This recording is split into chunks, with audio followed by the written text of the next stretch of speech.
Η χριστουγεννιάτικη φωταγώγηση στο χωριό Ακάκη διοργανώνεται από την Εταιρεία Ανάπτυξης Ακακίου ο Σεράχης εδώ και τουλάχιστον 13 χρόνια.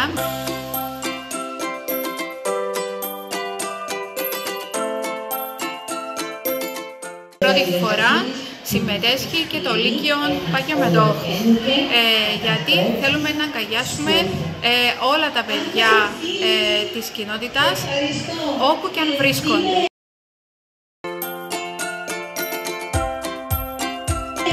Οι στόχοι μας είναι πρωτίστως να βοηθηθούν οι στόχοι των συνδέσμων γονέων και εμείς απλά να χαρούμε με την προσφορά μας για το χριστουγεννιάτικο θέαμα που προσφέρουμε.